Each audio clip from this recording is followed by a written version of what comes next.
So today we talk about a little bit of maths, the quadratic equations.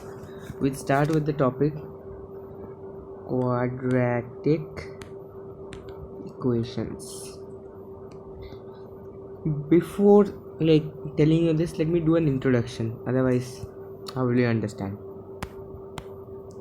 Okay, let's say by a problem only, if there is a side of an rectangle whose area is 300 meters square, and you say that the length of this rectangle is it's 1 meter more than twice the breadth.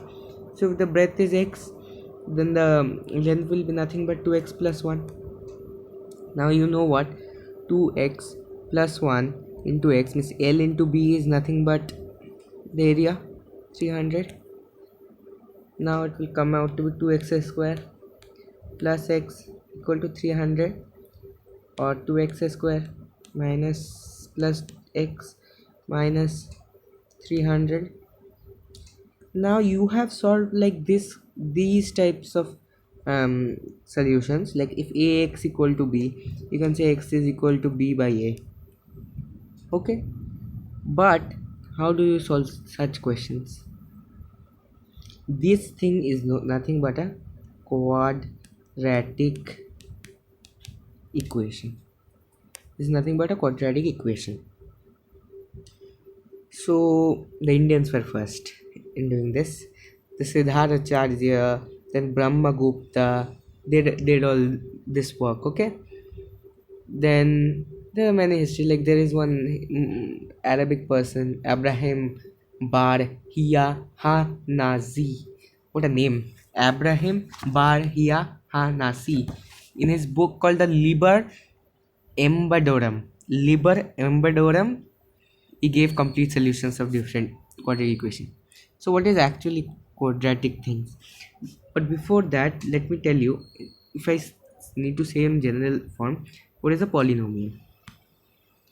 Polynomial in the variable x is written like this. It's nothing but a0 plus a1x. This is a n degree polynomial. Okay, n degree polynomial.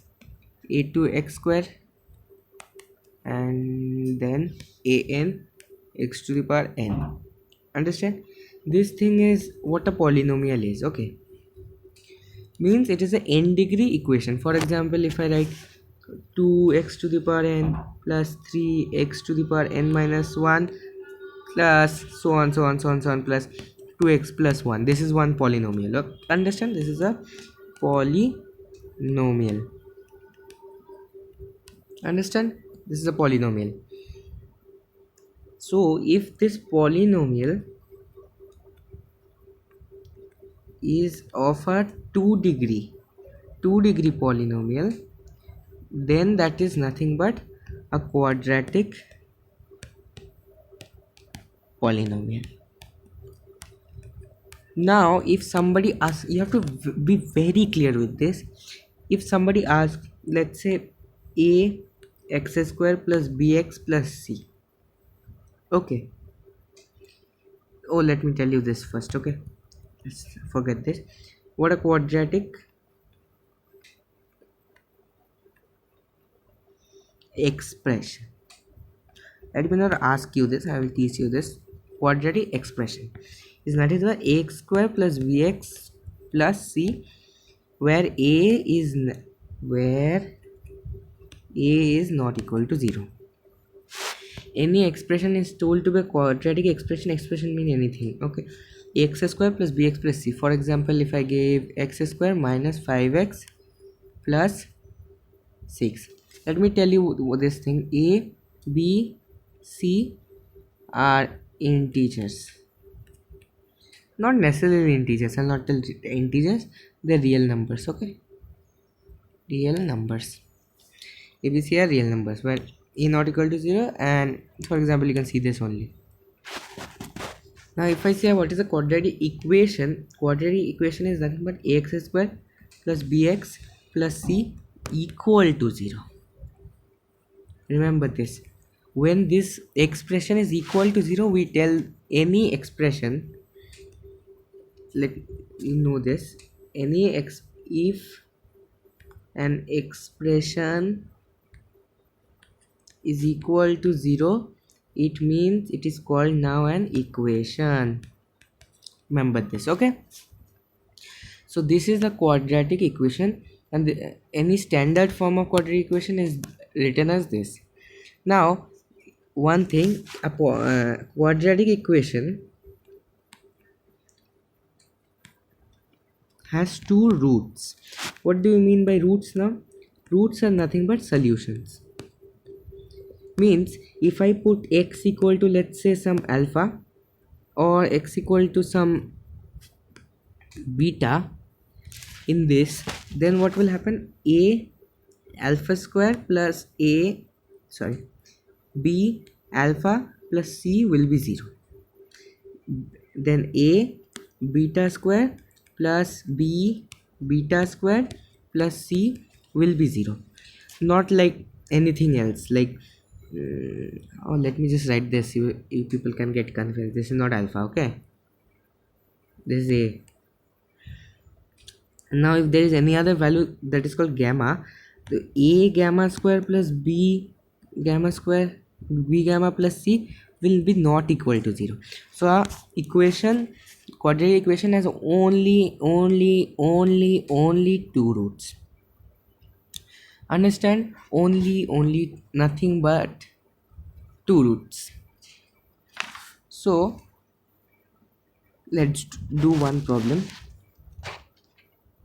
You have to tell me,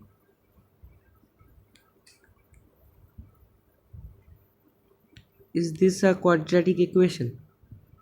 Think. Yes.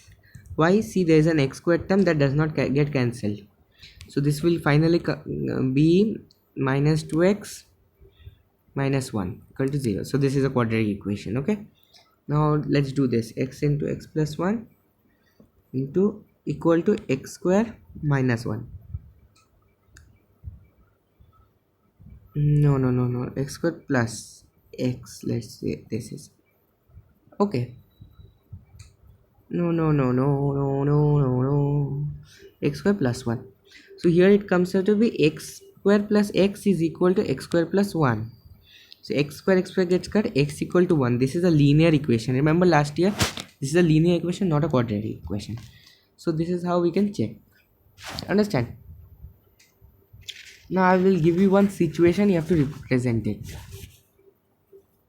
Product of two consecutive positive integers is 306. You have to find the integers. So let the first integer be, let's say, first integer be x and the second integer be y. Since they are consecutive, no, since they are consecutive, I can write this x plus 1. So x into x plus 1 is nothing but 306. I think the problem is given 306. So x square plus x minus 306 is nothing but 0. So this is my quadratic equation. I will not teach you the solution, how to solve it now. Just let me find any other sum. And sometimes these roots are also called zeros. Let me mention this to you. These roots are also called as zeros sometimes. Here you would see I have come up with a problem here. I have not come up, got it from a book. So which of the following has 2 as a root? Okay, so I told you, what if something is called the root? Let's go here. Roots are the solution. Means if something is a root, then if you put it in the equation in the place of x, you will get 0. So actually let's do this. Let's do the first equation. X square minus 4x, what was the sum, plus 5 equal to 0. 2 is the root, so I have to put 2 here. 4 minus 4 into 2 plus 5 equal to 0. 1 not equal to 0. So you can say A is not an option. Now what is B? X square minus plus 3x minus 12 plus 3x minus 12. So 2. So 4 minus 3 into 2 minus 12 equal to 0, and this becomes what, 6 plus 10 minus 2 not equal to 0. This is also not an option. The next is 2x square minus 7x plus 6. 2x square minus 7x plus 6 equal to 0. 2 into 4. Did I do the last time right? Yes. 2x 2 into 4 minus 7 into 2 plus 6 equal to 0. This is 8 and 6, 0 equal to 0. As you can see now, this option is coming to be out to be correct. Let's do the third option here. 3x square minus 6x minus 2. This will be what? This will be 12. This will be 12. This will be 2. So minus 2. So which is not equal to 0. So the correct option is C, 2x square minus 7x plus 6. Understand this? Let's do another sum here. So I've got another question here. If half is the root of the equation such, what is the value of k? Now if half is the root, I know half is the solution of this equation, so I can put x here. So it will be nothing but half squared minus plus k by 2 minus 5 by 4, I guess. So yes, 5 by 4 equal to 0. So this is 1 by 4 minus 5 by 4 is equal to minus k by 2. Go on to the next page. Minus 1 equal to minus k by 2. So k will be nothing but equal to 2. So k is nothing but equal to 2. 2 is an option. Yes. And put 2 as an option. Okay, let's do one last sum for today. Now one last question is that you have to form a quadratic equation in this. Find a natural number whose square is diminished by 84 is equal to the thrice of 8 more than the given number. So the square of the number diminished by 84 is nothing but thrice of 8 more than the number. So this will be nothing but 8 square minus 3x minus 104 is equal to 0. So we end this topic here for now. We'll continue. This is just an introduction. Next time we'll solve some of the quadratic equations, like how to solve these type of equations. So let's end it here.